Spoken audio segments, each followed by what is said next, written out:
Hello everyone, Courtney here. Today, we will do a quick dive into the importance of adding some weight and pride into your product development and how your ideas will transform the way consumers consume. What do I mean by that? Welcome to episode number 5. Let's get into it.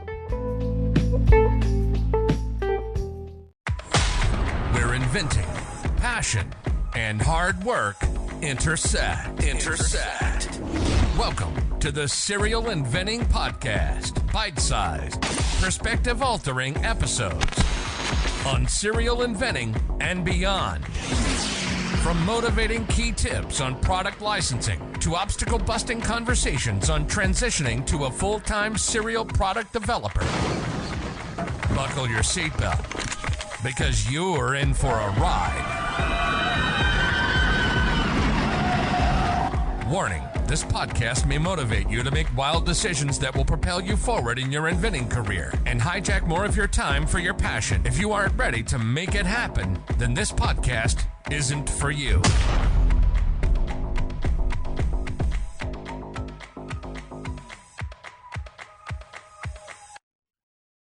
Creating a product shouldn't be easy, and let me tell you why. As we talked about in episode 3, the success bar is at a certain level for a reason.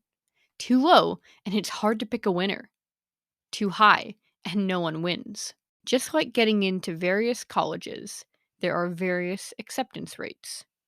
Humans are complex, and there are many motivating factors that turn a person into a consumer. Now, us as inventors always want our product to be the next hit. We all want to be the next Lonnie Johnson, the inventor of the Super Soaker, or Laszlo Joseph Biro, the inventor of the ballpoint pen.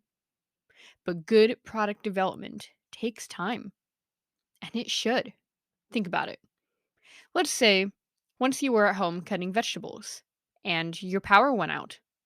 Now, you couldn't see and wanted to keep cutting vegetables. You didn't want to walk around with a knife finding a lantern, so your inventor brain came up with a knife with a flashlight on it. Genius. You solved the problem. And you wish you had it now to use. Eventually, the power went back on, but you still had that idea. Hard times create innovation. But it's what we do with the innovation that matters. Now, many new inventors may think, great, I should file a patent and bring this product to life, without even considering market research or proof of demand for a product like this. In our eyes, of course, this seems to be a bit of a niche product. How many people's power goes out, and who wants to cut vegetables with a knife that has a light on it? What if we aren't using that knife when the power goes out? An amateur inventor would say, well, you would just find it and then use it. If a consumer is willing to do that, then why wouldn't they just find a lantern, or better yet, turn on the flashlight on their phone? And with that said, if the power is out, the first thing you'll probably be doing is finding out why the power is out and how to get it back on, not continue to cut vegetables. As outsiders looking in, right now, it's easy for us to run through scenarios and notice these problems. But it's very difficult for an inventor to see this sometimes when they're too close to the product in the throes of inventing. Why? Why is that? I think it's because our own thoughts and ideas are very precious to us. We want to be right, and we want everyone to want it. We think everyone would want it. We don't want to see more information because we feel like we don't need to. Yet, as soon as you start questioning your idea, you will get to know it better and see if it makes sense to move forward with or not. Without doing this, you will be wasting tons of money and time on an idea that has a very low chance at success. Yet it's still your impulse to want to stay in the honeymoon stage of your idea forever, blind all thoughts of reality to it. We all want it to be perfect and remain feeling like we are geniuses. Failing to really think ideas and scenarios all the way through is more of a safety mechanism when you think about it. Now, If you had someone come up to you saying, "Hey, I've got this great idea. It's a flashlight at the end of a knife, so you can cut food in the dark." It's much easier for you to understand that that idea is a bit niche. That's because you are separated from it. It's important to try to be a third party to your ideas, to pretend someone came to you with this idea, because then you can evaluate it with a more level head. When you learn to do this, you will make smarter inventing decisions. You will start to ask yourself the more advanced and important questions. This thought process might go something like this. After pretending I am a third party to my own idea, I've noticed it's far too niche. Having noticed this, then you can focus on what the real problem is. You used a negative catalyst, as in the power going out, to come up with an idea, a solution to your problem. Now you need to emotionally separate from this idea and find the actual problems with your new idea. The idea would solve your problem, but it's a niche problem you are solving, and therefore the solution you came up with is also niche, which means it's going to be hard to create proof of demand, let alone search for products that solve this problem to complete your market research to see if this idea is even worth pursuing. Now that you have identified the problem, that the idea is too niche, now you can think deeper about this idea. Knowing that an idea is niche isn't a reason in itself to not pursue the idea. That is a rookie mistake. You must get to the heart of it and be willing to see if you like the area that the soul is located in. Uh, Let me explain. So you have found out that right off the bat, the problem the product is solving, being cutting food in the dark, is a bit niche. Okay, great. Now, what part of that is actually niche? Let's take a guess and say the food part is. So eliminate that. Now you have left being able to cut in the dark. Excellent. Now it looks like we have removed the niche and found the heart of the product. So now that you have identified the heart and eliminated the niche, now you need to find where the soul is located or where this product would best be utilized. What is an area that is less niche than food that people could benefit from cutting in the dark? Maybe in dark places such as under a sink for plumbing? Is cutting involved in plumbing? A great question to research. Do emergency services such as firefighters, EMTs, and rescue specialists need to cut in the dark? Probably. Another great question to research. That already feels like a much better area to place the product in. Sometimes you come up with great ideas, but the soul is misplaced, and you need to find it.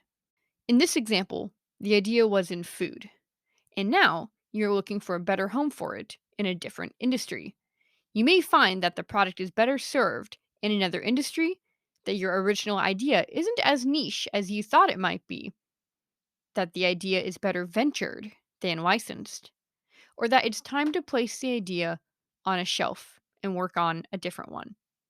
When you choose to stay in the honeymoon stage of an idea and then find its soul lives a better life elsewhere, it can be very hard for you as an inventor to shelve it because you get emotionally connected to your ideas. You want to make it work in the area in which you found it. Or conversely, it's in an area you don't care about or want to invent in.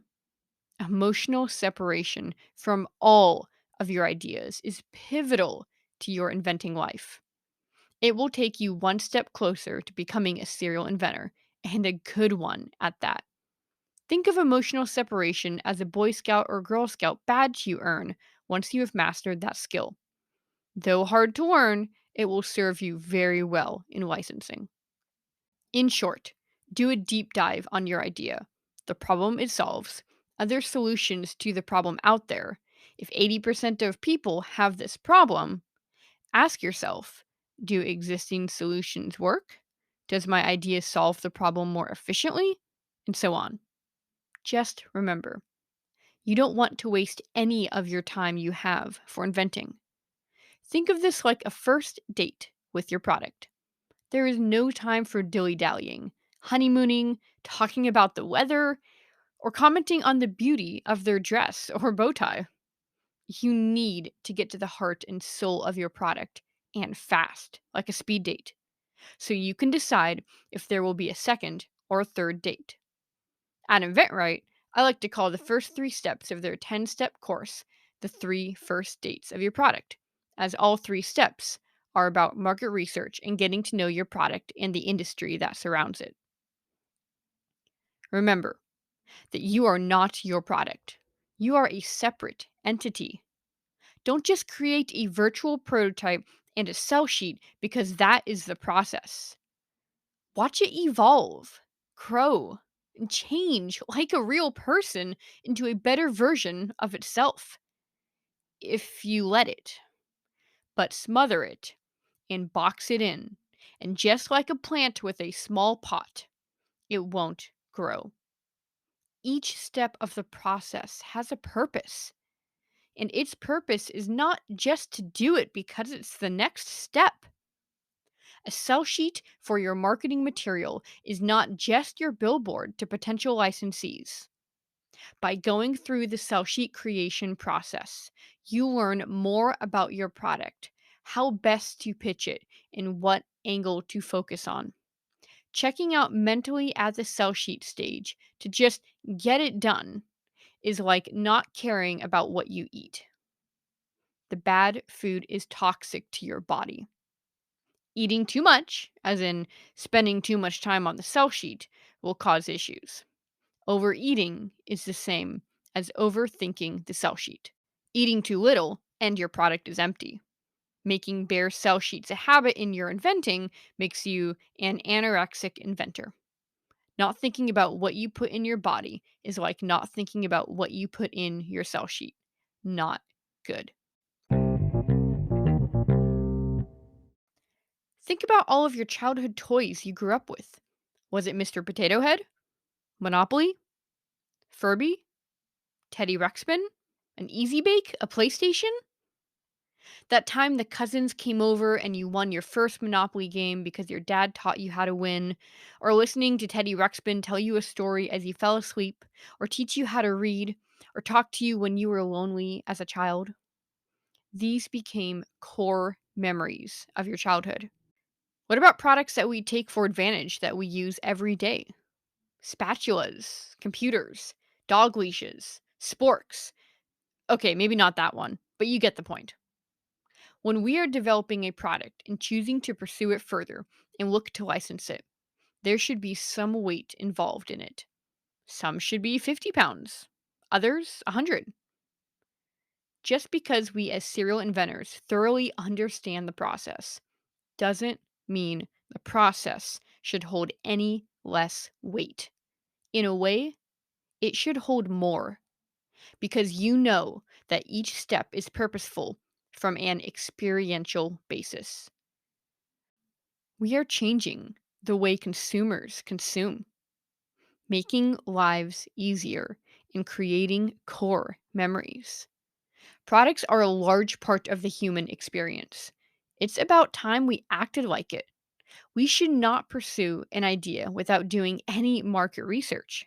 Not only are you doing yourself a disservice, you are also doing the industry of licensing, potential licensees, and consumers a disservice.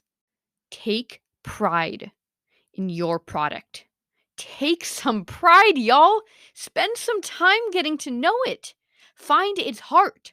Locate its soul. Product development pushes the world forward. It makes us better and makes the world better. Create a good product. Going back to creating a lighted knife that helps emergency services. Now it is not just a product that makes their job easier. It makes their job safer and allows them to save more people. If we had given up on our inventing journey with this product too soon, judged it too fast, or chose to be inflexible with where we found its soul, we wouldn't be helping to save lives. Use this example as motivation to really get to understand your product before pursuing it. And if you do pursue it, continue to learn and grow with it and take its lead, not yours.